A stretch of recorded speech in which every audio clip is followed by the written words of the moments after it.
Welcome back. Hopefully you had fun with those sensation experiments. I always have fun. But now we're done with sensation, as important as it is. And we're going to go into perception. What is perception? How is it different from sensation? And, as I alluded to, what is the answer to if a tree falls in the woods and no one's around, doesn't make a sound? Because I can tell you, at least psychologically speaking, there is an answer. But what do we mean by perception? Well, to answer that, I'm going to ask you a question.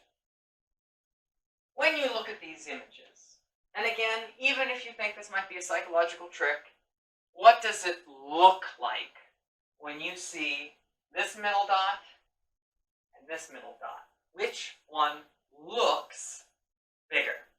Again, you might already think that, oh, this is a psychology class, so there's going to be a trick, and yes, there is a trick.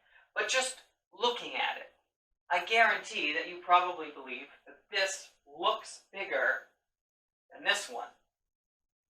Even knowing, because again, this is a psychology class, even knowing, and this is the actual truth, that they are the same size, and most people in this class are like, oh, I bet they're the same size. Yes, they are the same size.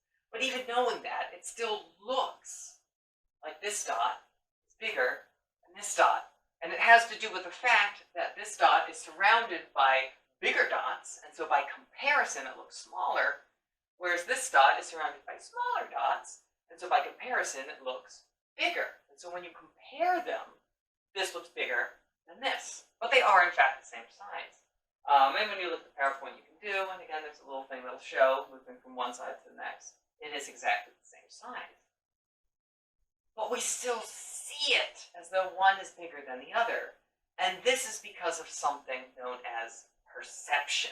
We are perceiving one as being bigger than the other. And what perception is the process by which the brain actively integrates, organizes, and interprets sensory information. So as I've mentioned before, our senses, sensation is all about taking that information from the outside world and bringing it in, and then translating it to a way that our brain understands. Great. Now our brain has this information. It has, those neural pathways of all the wavelengths from sound and all the waves, also waves from vision, all the chemicals from our taste and smell, all the different nerve ones from, our sense of touch.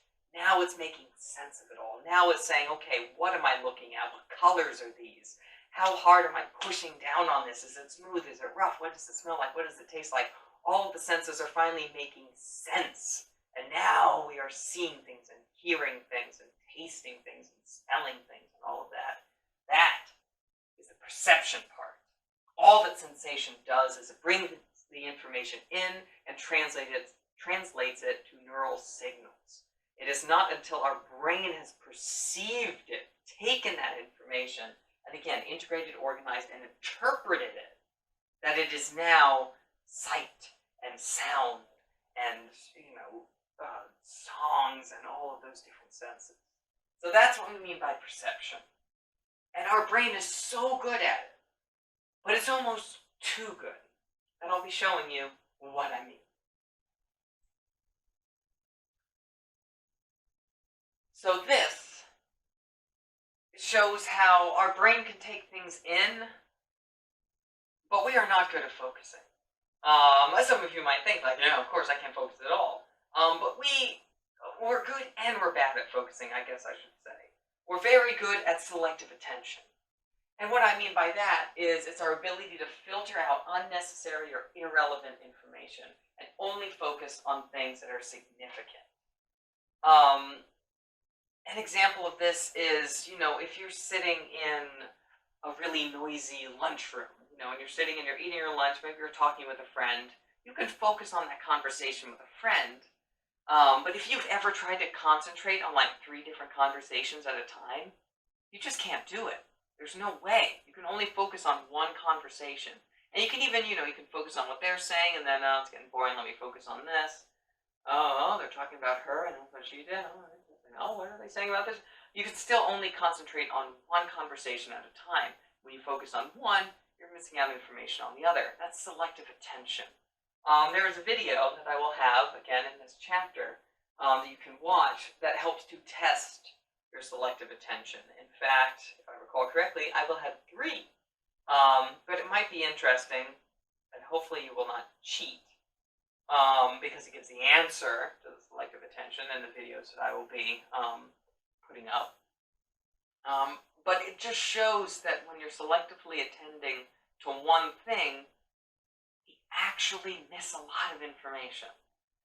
So hopefully you will do those experiments, and you will be honest, and it'll show that, like, when you're paying attention to one thing, we actually miss out on a lot more than we think. And that's selective attention. And that's good. You know, it's too much sensory information that comes in that time. If you think about it right now, all of the different things, that you could see visually, it's too much. And so of course you're only going to focus on the important stuff. But that's selective attention. We also have perceptual sets. So it's kind of seeing what you want to see. So if I go A, B, C, D, E, F, G, H, I, J, K, L, M, N, O, P. I think I just said that right. Chances are you're going to see this more as the letter B than the number 13. Whereas if, I had instead said 1, 2, 3, 4, 5, 6, 7, 8, 9, 10, 11, 12, 13, 14. Oh, I should have done it though. 1, 2, 3, 4, 5, 6, 7, 8, 9, 10, 11, 12. Sesame Street? No, I don't know. I might be too old. Then chances are you would have seen this more as a 13 than as a B. So what you expect to see is more of what you will see. Another example of this, with this image, do you see a bunny or do you see a duck? And I can tell you, in studies that have looked at this image and shown it to people, almost every day out of the year, they see a duck before they see a bunny. But can you imagine around what holiday they see a bunny more than they see a duck? Spoiler alert, it's Easter. So around Easter, when they show this picture, far more people see a bunny instead of a duck. And the reason for that is because there's there's bunnies everywhere advertised for Easter. And so these are our perceptual sets. Depending on what we expect to see, depending on kind of what we're, and I'm using a word that you're about to learn about, primed for, you see different things. So it affects our perception. Because again, the image hasn't changed, but depending on what you are exposed to or what you expect to see, you either view this as a B or you view this as a 13, even though it's the same image. That's our perception, how we're interpreting it. This is where it gets a little tricky, and it took me forever to understand. When it comes to our perceptions, we have, with visual perceptions, we have top-down and bottom-up processing. And so this is bottom-up processing. Bottom-up processing is when you are looking at the individual features and then putting it all together. You're going from the bottom up. So it says you're recognizing meaningful patterns, you're looking at little bits and pieces of sensory information, and you're putting it together, like a jigsaw puzzle. That's bottom-up processing. It's looking, again, at each individual feature, each bit, and working up. I'm going to give an example that will hopefully make this easier to understand. The other one is top-down processing. So top-down processing is when you see things as a whole first, and then you work down from there. So it's based more on acquired experiences and knowledge that you kind of already have. You're using what you already have and working down. So when we look at this image here, you're not going to see it as circles with, random little designs in it. You're going to see a square. Or I should rather say a cube. And so you have, you kind of connect the rest of it and you almost see the lines behind those circles. And you see it as the whole. You see it as, it's a cube behind, some holes that you can look through.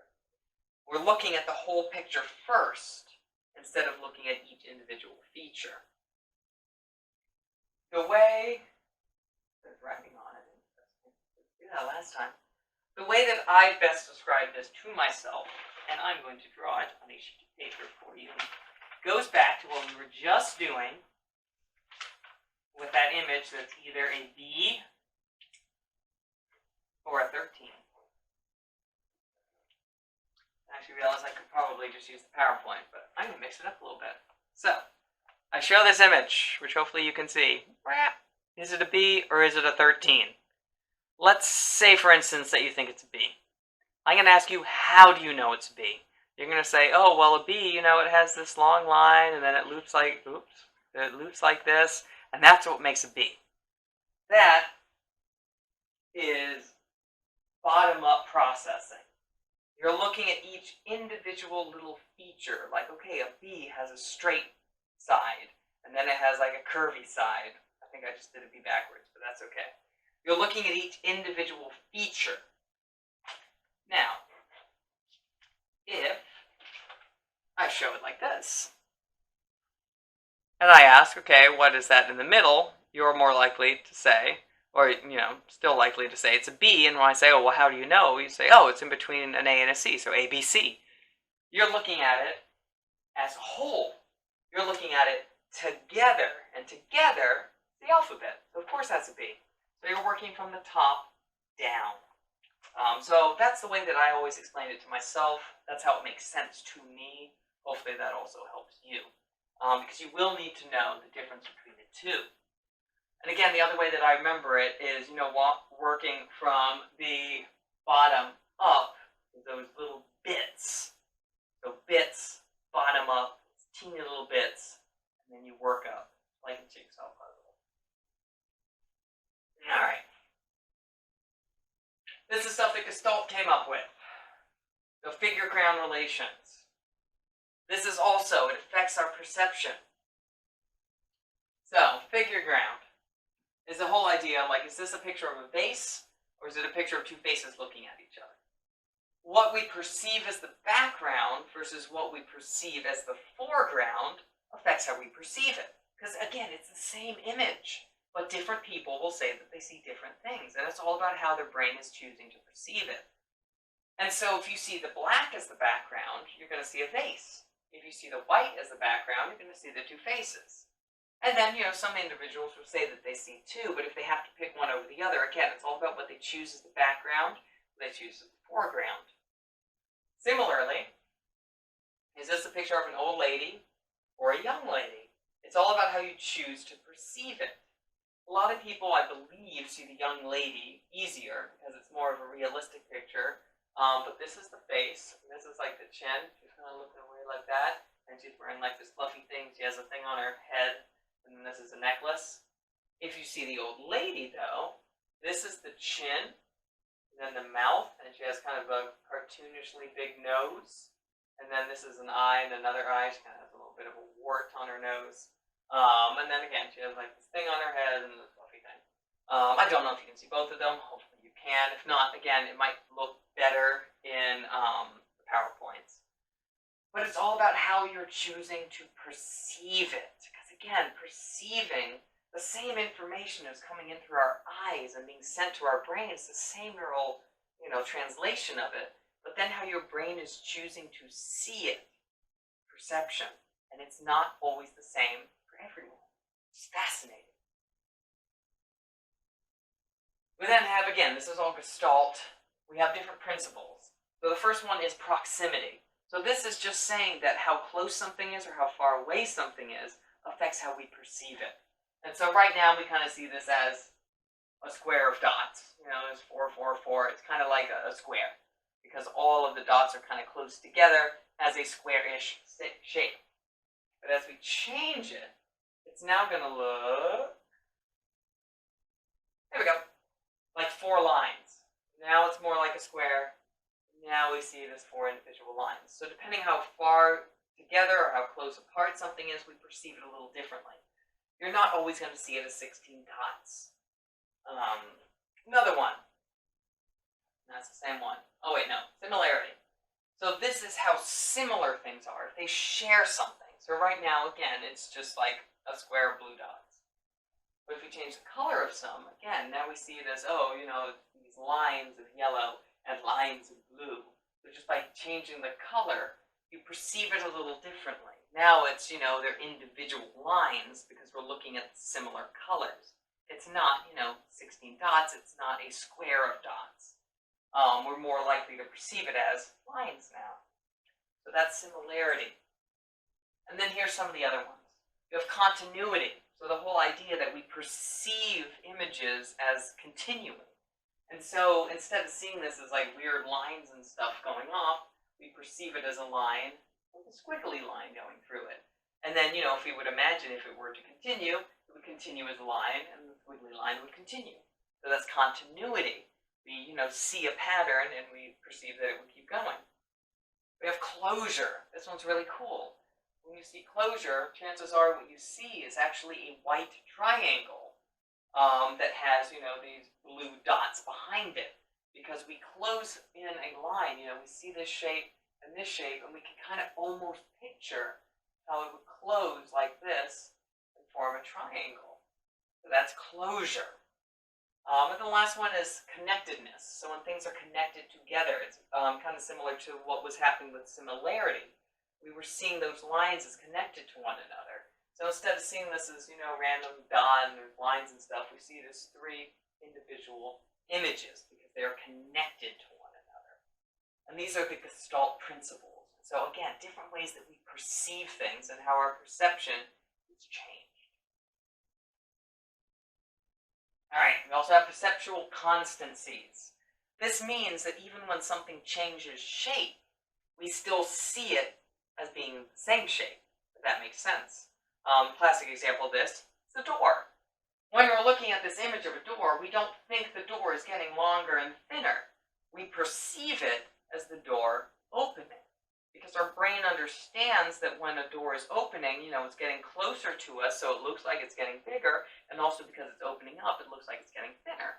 But it is not, in fact, getting, you know, longer and thinner. We just perceive it as the door opening. So those are perceptual constancies. You know, as I get closer and closer to the camera, it does not mean that I'm growing, it just means I'm getting closer. And when you perceive me as getting closer, you don't perceive me as growing. So those are perceptual constancies. And then we have monocular cues. So we're going to go over some monocular cues, and then I'm going to talk about some binocular cues. Monocular are cues for like depth that you only need one eye to get. So you're in luck. If you're a pirate, got an eye patch on, the majority of the time you can still, in a sense, perceive depth using these kind of cues. We've got relative size, interposition, relative clarity, texture gradient, linear perspective, and shadowing. And I can go into all of them in just a little bit more detail. And these are all monocular cues. So again, you only need one eye to still be able to perceive depth. So relative size. I just talked about this one. Again, it's the whole idea that, you know, this racer is not a giant compared to, you know, these. It's just that this one is closer to us than the other one. So we understand the relative size when things get bigger, we're just getting closer. So again, I'm not growing, I'm just getting closer. And then I'm not shrinking, I'm just getting further away. I was about to say smaller. That's not right. That's relative size. We then have interposition. So that means that, again, things that are closer block out things that are behind it. So when we look at these horses, we know that this white and brown horse is in front of, you know, the cowboy. Because the cowboy is being blocked out a little bit by that white and brown horse. Talking about hearses, wow. And so that is interposition. The positioning of things, you know, what's in front of other things help us to perceive what's closer versus what is further away. Because again, this is all for depth perception. Excuse me. We then have relative clarity. So things that are closer to us are also clearer to us. And this is easier to see the difference when you're kind of up in a mountainous region. Because of just, you know, various things in the atmosphere, whether it's water or pollution, you know, stuff like that. When things get further away, they kind of have this natural haze to them. And so just by seeing that haze, we perceive it as being further away. I mean, even in the fog, when you're in a foggy area, things that are right up close, you can still see. But then further away, you know, it gets harder and harder to see. And so we understand that's further away because of that haze. And that's relative clarity. And a similar thing, there's textual gradient. So you can see textures in more detail when they're closer. And then as it gets further and further away, it kind of gets hazy and out of focus. So again, in this image, you can kind of see the detail with the moss and everything, but then when you get further away, it's just kind of like a blend of green. You don't see the details as much, so we know that that's further away. And that's textual gradient. Excuse me. And then linear perspective. This you learn in art classes, where you have that singularity, and then everything branches out from it. So much fun to do drawing in art class with this, where you have to make your perspective lines and all of that. But this is the whole idea that when you see this road, the road is not getting thinner, even though it looks like, it's coming to a point, it's coming to a singularity. We instead perceive that as it's a line, or a road getting further away. So this is the linear perspective. It's still a straight line, but it looks like, it's getting thinner. But we perceive it as depth. Our brain understands it's getting further away, so it gets closer and closer together. Not physically, but visually. And then shadowing and shading. Again, this gives just things depth in the sense of 3 dimensions. So if something is round versus just 2D. And so as you can see, with various images, when you have this various shading and shining and stuff, instead of it being seen as a circle, we now see it as a sphere. It is a 3-dimensional object because of the shading that it has. And it's so interesting because in art classes, at least for me, it takes a lot to learn, exactly how to shade something. Excuse me. And yet, we're so good at picking up on it just naturally. But reproducing it can be rather difficult. But you do learn it in art. But it's to give that perception of 3D in your art.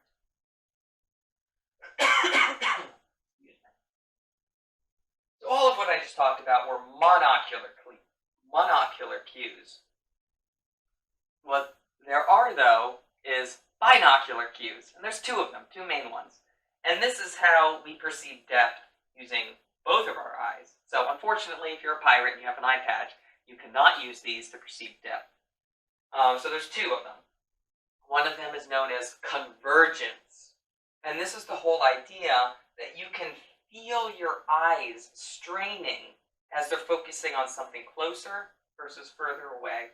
So if you put your hand in front of your face and you focus on your hand, and you put it away and you focus it further away, you can kind of feel the pressure in your eye changing. And that change in pressure kind of sends a message to your brain, and so your brain's like, I'm focusing on something that's, close up. So, there must be something close to me. Whereas if there isn't that pressure, it's like, that thing's further away, even if it looks like it might be closer. So that's a binocular cue. The other one is retinal disparity. And this is a big one. So this is the whole idea that you have 2 eyeballs. Excuse me. The image that comes into this eyeball is a little different from the image that comes into this eyeball. If you don't believe me, just sit there, close one eye, and close another, and you'll see that everything moves ever so slightly. Our brains, though, are very smart, and so it takes those 2 images that come in, and it kind of overlaps them, and then you see depth. You see this in 3-dimensional movies. If you've ever gone to a 3D movie and you have those 3D glasses, and you take those glasses off, you'll see that the screen is actually 2 different images that are very close to overlapping, but not quite overlapping, at least in the old-fashioned 3D. And what those glasses do is they kind of overlay them, and so you perceive it as depth. So it does the same thing that our eyes do, where you have those 2 different images, and then your eye makes sense of it. Excuse me. This is fun. Because as I've mentioned, our brain is very, very smart. But it's almost too smart. It's so smart at perceiving depth, perceiving all sorts of things, that sometimes it gets messed up. And so we have things like impossible figures. If you look at this, it looks like it has 3 legs, but then if you follow it up, all of a sudden, no wait, it only has, 2. But then it comes down and it's 3. And like looking at that almost makes your head hurt, because you're like, this can't exist. It can't have 2 things coming down that then form 3. And you're perceiving it as a 3-dimensional object, but it isn't. And so it's an impossible figure. There's all sorts of these online. There's ways that you can make one, And if you look at it at just the right angle, it forms an impossible figure, and it really messes with your head. Another thing, or visual illusion, is what's known as the moon illusion. And this is the whole idea, that when you see the moon, when it's close to the ground, it looks massive, it looks huge. But when the moon is way, way up, it looks very small. So it looks like the moon gets bigger when it gets closer, even though it's not actually getting closer. I mean, it kind of does a little bit, but that's not what I mean. The reason why the moon looks so much bigger when it's closer to the ground is we are comparing the moon to bigger figures. Like, oh my God, it's bigger than a skyscraper. Whereas when the moon is way, way up in the middle of the sky, there's nothing around it to compare it to, so it looks very small. If you were to hold something at arm's length to block out the moon, the best kind of size thing would be a pea, which is like that big. But a lot of people think, no, the moon is bigger. It would take like a dime or a nickel, massive. But no, it just takes a pea. It just looks so much bigger when it's closer to things that we already know are huge. And so it messes with our perception. And so if I correctly, I'm about to get there. Let's go back to the question. If a tree falls in the woods and no one's around, does it make a sound? What is sound exactly would then be the first question to ask. And if we think about it from a psychological perspective, sound, as we define it, would be once our brain has interpreted those sound waves coming in, when you have the anvil and the stirrup and all of that, and it's being translated, it goes to the cochlea, all of that, neural pathways, and then your brain is like, this is a sound, and then we hear it. So if we are not around, if there is not a brain to take those sound waves and translate and interpret it and perceive it, from a psychological perspective, it is not a sound. And therefore, if a tree is around, or a tree falls down and no one's around, it would not make a sound because no one is perceiving it as sound. Sure, it makes sound waves, but it doesn't make a sound. But one final thing is the whole idea of subliminal messages. This is the whole idea, and it goes back to the selective attention, that there's a lot of different stimuli, that's coming into us that we're not really aware of. Hopefully you did the 3 videos that show, that when we're focusing our attention on one thing, we miss out on other things. And so the whole idea of subliminal messages is that we don't see it, we don't perceive it, but it still makes it in the back of our mind in our unconscious. But I can tell you, the evidence out there for subliminal messages are not very good. But this is an example of what has been perceived as a subliminal message that Skittles did, as an example. And the whole idea is that you might not see it, but it's affecting your perception. And if we understand by the definition of how, our perception is affected and this whole idea of absolute threshold, if we didn't fully perceive it, it was lost. And so, I don't know if you guys have seen it, but what Skittles did, if you look right here, the whole idea is that you picked up on that word, and therefore associated Skittles with a certain thing, and therefore wanted to go and buy Skittles. But there is no evidence to this. Or at least the evidence out there is not very conclusive. Similar to that is the whole idea of extrasensory perception, or ESP, having clairvoyance, being able to see the future and read minds and things like that. Scientifically speaking, the evidence out there right now is not very good. It is inconclusive at best, but even with that, it can be argued. And so, for the sake of the exam, know that as far as science is concerned, there is no evidence for ESP. But, the sake of this class is not trying to say yes or no to that. It's just more that right now, with the technology that we have and the experiments that we have done, it has not been found to be true. But that isn't to say that maybe in the future, with better technology, better who knows what, perhaps. But as far as it is now, and for the sake of your exam, unfortunately, no, the ESP. But that is the end for chapter 3.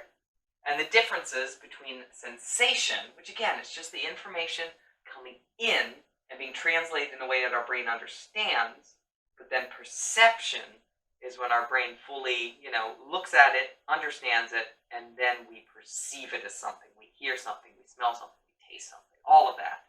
That is then perception.